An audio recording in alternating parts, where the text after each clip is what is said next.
31st night উদযাপন ঘিরে রাজধানী সহ সারা দেশে নিরাপত্তা ব্যবস্থা জোরদার করেছে আইন শৃঙ্খলা বাহিনী।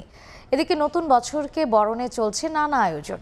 এই মুহূর্তে রাজধানীর গুলশান এলাকায় আছেন রিপোর্টার শফিকুজ্জামান রুবেল এবং কক্সবাজারের কলাতলি পয়েন্টে আছেন সহকর্মী সুজাউদ্দিন রুবেল। সরাসরি প্রথমে যাচ্ছি শফিকুজ্জামান রুবেলের কাছে। এই মুহূর্তে আমি আসলে গুলশানের 2 নম্বরে রয়েছি। বনানী থেকে গুলশান 2-এর প্রবেশদ্বারে রয়েছে এই মুহূর্তে দাঁড়িয়ে। আপনারা দেখতে পাচ্ছেন যে এখানে কিন্তু 31st নাইটে যাতে কোনো ধরনের অপ্রীতিকর ঘটনা না ঘটে এই জন্য আইনশৃঙ্খলা রক্ষাকারী বাহিনী তারা কিন্তু চেকপোস্ট বসিয়েছেন এবং সেই চেকপোস্টে কিন্তু তারা বিভিন্ন গাড়ি তল্লাশি করছেন। আপনারা দেখতেই পাচ্ছেন যে তারা মূলত এই গুলশান ঘিরেই আজকে আমরা যেটা জানতে পেরেছি, গুলশান ঘিরে মূলত 11টি চেকপোস্ট বসানো হয়েছে। এছাড়া গুলশানে বিভিন্ন গুরুত্বপূর্ণ যে ভবনগুলো রয়েছে, বিভিন্ন মোড়গুলো রয়েছে, বিভিন্ন স্থানেও কিন্তু আইনশৃঙ্খলা রক্ষাকারী বাহিনীকে আমরা দেখেছি যে কঠোর অবস্থানে রয়েছে। এই চেকপোস্টে মূলত দেখা হচ্ছে যে এই যে গাড়িগুলো রয়েছে, বিভিন্ন যে যানবাহনগুলো রয়েছে, সেই যানবাহনগুলোতে কোনো ধরনের কোনো সংযম নিয়ে যাওয়া হচ্ছে কিনা অবৈধ, সেটা দেখা হচ্ছে। এছাড়া আমরা এই সন্ধ্যার পরে থেকে কিন্তু রাজধানী বিভিন্ন জায়গায় ঘুরেছি, সেখানেও আমরা দেখেছি যে আইনশৃঙ্খলা রক্ষাকারী বিভিন্ন যেই সদস্যরা রয়েছেন, বিশেষ করে পুলিশ সদস্যরা। আপনারা জানেন যে আজকে ডিএমপির পক্ষ থেকে কিন্তু বলা হয়েছে যে 300 পুলিশ সদস্য কিন্তু অতিরিক্ত মোতায়েন করা হয়েছে এই সারা ঢাকা শহরের যে আইনশৃঙ্খলা পরিস্থিতি নিয়ন্ত্রণের জন্য। কেননা প্রতি বছরেই এই 31st নাইট ঘিরে কিন্তু কোনো না কোনো ঘটনা ঘটে থাকে, বিশেষ করে যখন আতশবাজি ফুটানো হয়, ফানুস উড়ানো হয়, সেখান থেকে যে অগ্নিকাণ্ডের ঘটনা ঘটে সেইটা এবার পুরোপুরিভাবে যাতে নিয়ন্ত্রণ করা যায় সেই জন্য কিন্তু কঠোর অবস্থানে রয়েছে আইনশৃঙ্খলা রক্ষাকারী বাহিনী। সেটা কিন্তু সারাদিনেই আমরা বিভিন্ন পর্যায় থেকে, দায়িত্বশীল পর্যায় থেকে বলতে দেখেছি এবং সেটার বাস্তবায়নে আমরা সন্ধ্যার পর থেকে রাজধানীর বিভিন্ন মোড়ে দেখেছি চেকপোস্ট, বিভিন্ন গুরুত্বপূর্ণ জায়গায় দেখেছি তল্লাশি করছেন এবং যারা যত্রতত্র ঘোরাফেরা করছেন তাদের কিন্তু সরিয়ে দেওয়া হচ্ছে। এছাড়া যেই নির্দেশনাগুলো দেওয়া হয়েছে ডিএমপির পক্ষ থেকে, যে 11টি নির্দেশনা, সেই নির্দেশনা বাস্তবায়নের জন্য কিন্তু আমরা দেখতে পাচ্ছি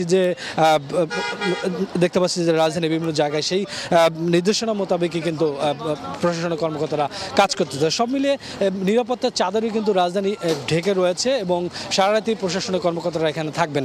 তো রাজধানী থেকে এই ছিল এই মুহূর্তে। আমাদের আরেক সহকর্মী রয়েছেন কক্সবাজার রুবেল, তিনি জানাবেন সেখানের কি পরিস্থিতি।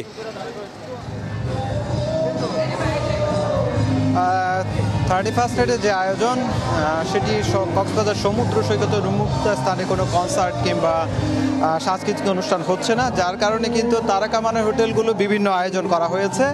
এই আয়োজনের প্রেক্ষিতে আপনারা ঠিক দেখতে পাচ্ছেন যেখানে কনসার্ট হচ্ছে, সেই কনসার্টে কিন্তু ঢোকার আগেই কিন্তু বেশ কড়া নিরাপত্তা ব্যবস্থা, এখানে কয়েক স্তরের নিরাপত্তা বলয় তৈরি করেই কিন্তু যে তাদের যে নির্দিষ্ট গন্তব্য যে কনসার্ট, সেই কনসার্টে যেতে হচ্ছে। আপনারা ঠিক দেখতে পাচ্ছেন তারকা মানের হোটেলে যারা অভ্যন্তরীণ যে তাদের পর্যটক রয়েছেন তাদেরকে আনন্দ দেওয়ার জন্য এরই মধ্যে তারা নানা ধরনের এখানে ফটো কার্ড করা হয়েছে। ফটো কার্ডে ছবি তোলার পর কিন্তু এখন যেহেতু রাত ঘনিয়ে আসছে, সেই ক্ষেত্রে এখন যে কনসার্ট, সেই কনসার্টে মেতে উঠেছেন কক্সবাজারে বেড়াতে আসা পর্যটকরা।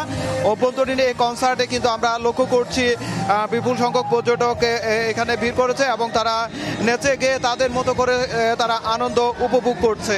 একই সঙ্গে শুধু তারকা মানের হোটেল বেশ কয়েকটিতে এই আনন্দ আয়োজন চলছে, সেখানে কিন্তু আমরা লক্ষ্য করছি যেহেতু হোটেলের যে হোটেল মোটেল জোন রয়েছে, এই হোটেল মোটেল জোন থেকে শুরু করে অন্যান্য যে স্পটগুলো রয়েছে সব জায়গায় কিন্তু কড়া পাহারা বসিয়েছে এবং কড়া পাহারা বসিয়ে নানা ধরনের যে ব্যাগ থেকে তল্লাশি শুরু করে, গাড়ি থেকে শুরু করে সব জায়গায় কিন্তু তল্লাশি কার্যক্রম অব্যাহত রেখেছে এবং অব্যাহত পাশাপাশি প্রশাসন যেটি চাচ্ছে, যেটি জানিয়েছে সেটি হচ্ছে যাতে কোনো ধরনের দুর্ঘটনা না ঘটে সেই জন্য তারা সবখানে তাদের নিরাপত্তার বলয় তৈরি করা হয়েছে। এই নিরাপত্তার বলয়ের মধ্য দিয়ে কিন্তু 31st নাইট উদযাপন করতে, যাতে পর্যটকদের কোনো ধরনের সমস্যা না হয় সেই কার্যক্রমগুলো চালিয়ে যাচ্ছে। তবে আমরা লক্ষ্য করছি সমুদ্র সৈকতের তীর ঘেঁষে যে তারকা মানের যে রেস্টুরেন্টগুলো রয়েছে এবং পাশাপাশি তারকা মানের হোটেলগুলো রয়েছে, সবগুলো হোটেলেই কিন্তু তাদের নিজস্ব যে যাতে যারা পর্যটক এসেছে তাদেরকে আনন্দ করার জন্য যে ধরনের আয়োজন, সে আয়োজনগুলো তারা রেখেছে এবং পর্যটকরাও স্বাচ্ছন্দ্যে সেগুলো উপভোগ করছে। তো এই ছিল আমার কাছে কক্সবাজার থেকে সবচেয়ে। 31st নাইটের উদযাপন ঘিরে নিরাপত্তা ব্যবস্থা নানা খবর জানতে সরাসরি ছিলাম কক্সবাজারের কলাতলী পয়েন্টে এবং রাজধানীর গুলশানে।